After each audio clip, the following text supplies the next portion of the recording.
Establecemos, y solo para los noticiarios, artículo 30 del proyecto, y solo desde la cobertura de las fuentes hasta la redacción de la noticia, la obligación de que quienes manejen ese proceso informativo sean profesionales en el área de la comunicación.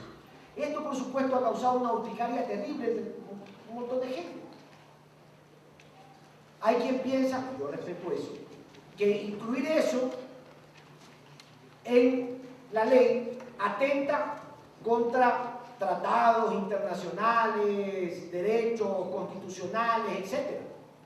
Entonces yo digo, planteémoslo, discutámoslo. ¿Para qué vienen ustedes a sentarse a estudiar periodismo en la Universidad San Francisco de Quito?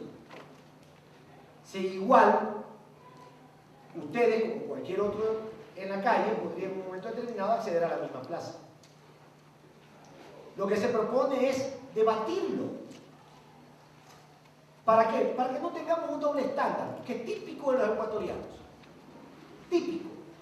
El segundo deporte nacional, después de la crítica sin propuesta, simplemente la crítica, es aquel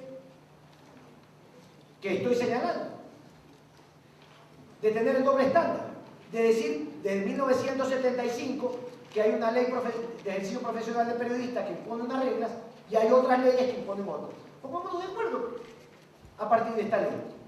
Y como ya se me acaba el tiempo, están los derechos para los periodistas, ahora que vamos a hablar de la cláusula de conciencia, del secreto profesional, de la reserva de la fuente y sobre todo la estructura, el pilar fundamental en que descansa el proyecto es en el llamado código de ética y el defensor del público que debe tener cada medio. Se instaura también un defensor del público nacional y un consejo de la comunicación e información, porque en este país leyes existen. ¿Quién las haga cumplir? Ahí está el problema. Ahí vamos a discrepar con algunos que piensan que no debe haber el consejo. Yo creo y voy a sostener que sí debe haber un consejo que haga cumplir la ley para que los derechos no sean una declaración lírica o peyorativa en cualquier caso, sino que tengamos la garantía de que esos derechos alguien los hace cumplir. Nada más porque se me acabó. Gracias. Temas básicos relacionados con los derechos fundamentales, los principios fundamentales que están contemplados en instrumentos internacionales como la Convención Americana de los Derechos Humanos. Por ejemplo, la Convención dice claramente que condicionamientos previos, tales como veracidad, oportunidad o imparcialidad por parte de los Estados son incompatibles con el derecho a la libertad de expresión reconocido en los instrumentos internacionales. Sin embargo, los tres proyectos incorporan este articulado. Cabe decir que ya consta en la Constitución, lo deberás verificado oportuno. Sin embargo, en los proyectos se multiplican los adjetivos. Artículo 9, por ejemplo, del proyecto de Rolando Panchana, dice: los comunicadores sociales deben difundir información que sea socialmente responsable, veraz, contrastada, oportuna, contextualizada y plural. En el proyecto del Foro de la Comunicación dice que uno de los deberes de los medios de comunicación es difundir información calificada, oportuna, responsable, precisa, contextualizada, plural, contrastada, acerca de los hechos, asuntos, acontecimientos y procesos de interés general. En el de César Montúfar se dice que los datos a que se refiere la información deberán ser oportunos, verificados, contextualizados y plurales.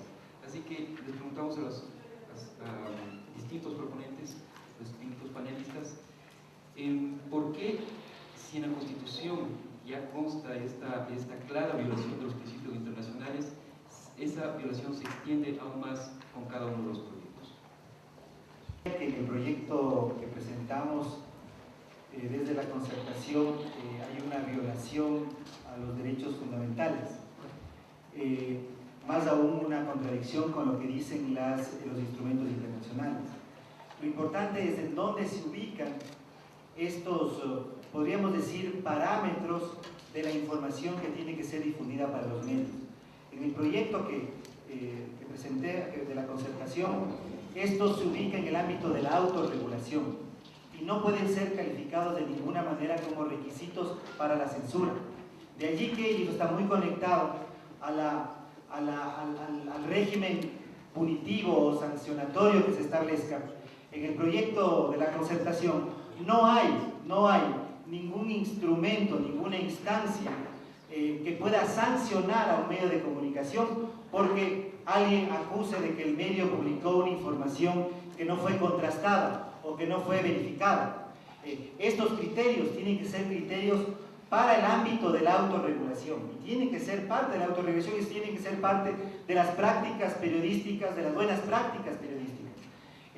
Pero de allí a pensar que estos se conviertan en criterios de autocensura o criterios que puedan, si es que alguien denuncia que no fueron cumplidos, razón para que pueda ser sancionado un comunicador, alguien que opina, un medio de comunicación, creo que hay una distancia enorme. Yo creo que lo importante es en dónde se establecen este tipo de criterios, diría, para la información que se difunde. A quienes digan que las calificaciones que están en la Constitución son así o así. A ver, vamos a leer. Artículo 18.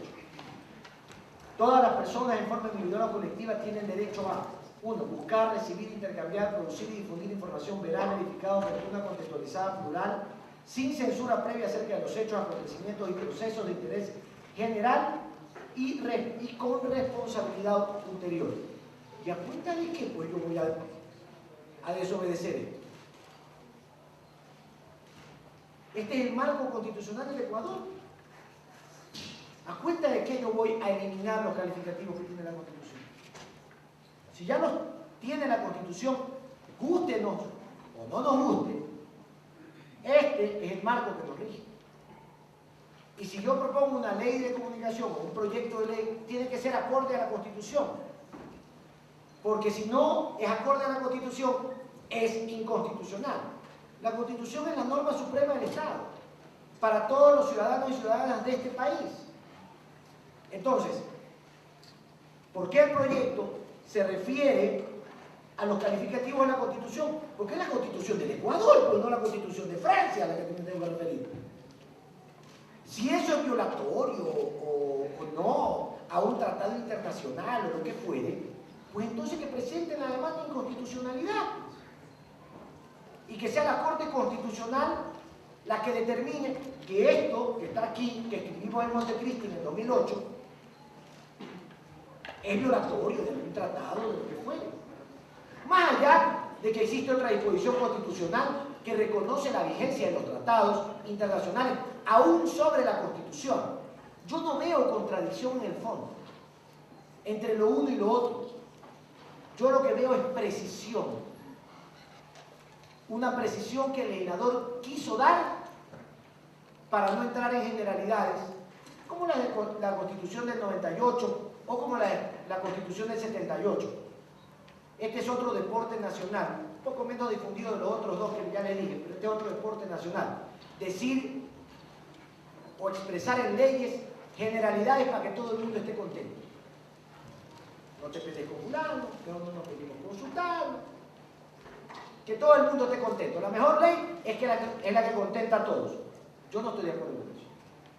Yo creo que hay que buscar consensos, hay que dialogar, hay que acercarse. Creo que una buena ley es fruto de un mínimo consenso. Sí, eso es cierto. Pero tampoco es para contentar a la gente, que todo el mundo te mire con simpatía, porque la tarea del legislador es hacer las cosas bien, de acuerdo a su conciencia y de acuerdo a lo que el pueblo nos mandó a hacer cuando nos dio ese mandato a nosotros. Gracias.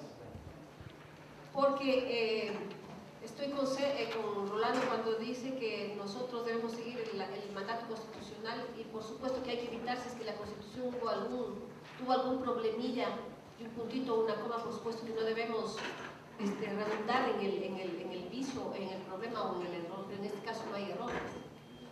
Porque yo sí estoy de acuerdo con los convenios internacionales y espero explicarme correctamente, que nadie, ningún Estado, ni ninguna persona, ni ningún poder puede pedir a alguien que cumpla el requisito de veracidad e imparcialidad de la información, pues.